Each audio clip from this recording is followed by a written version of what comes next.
is sashing in a quilt? Welcome to Epida Studio. My name is Elizabeth and I help you make beautiful things with quilting, pajagi, and embroidery.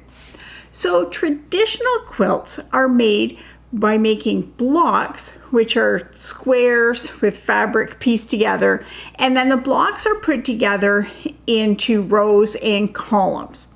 And sometimes when we join all our blocks together, we can get some pretty fun secondary effects. Like for example, if I take this pinwheel block and I put a bunch of them together, we can see it gives a lot of fun secondary designs and it looks really great.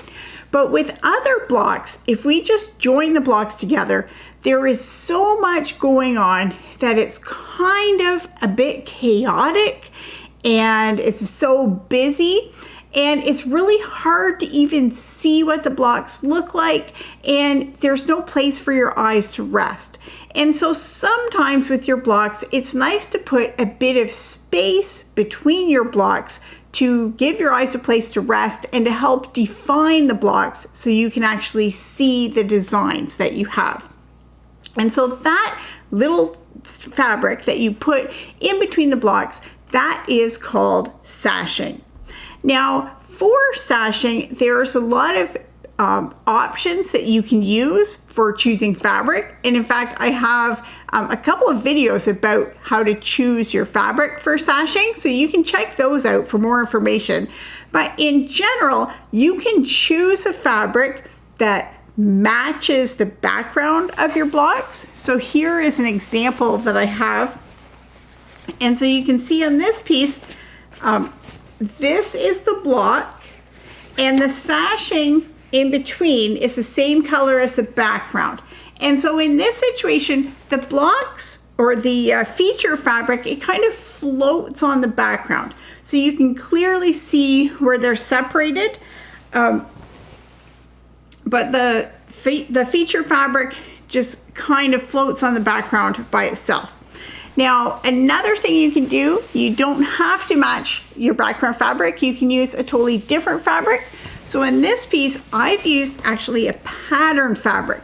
So in this quilt has a lot more going on than the first one I showed you, but you can see the blocks are clearly defined, and this leaf kind of fall print, it is the sashing. So it kind of goes in the background, but it also adds a big punch of color and it blends with the colors that's in the blocks. And so that is another option. Sometimes you can even piece your sashing.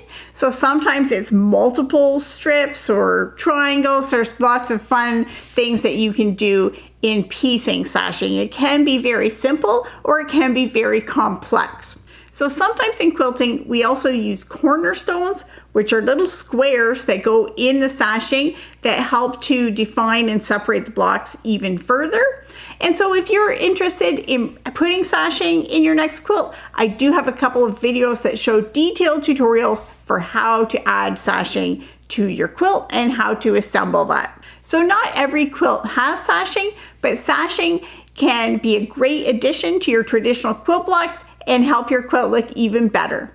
For more quilting tips and tutorials, check out my website, epidastudio.com.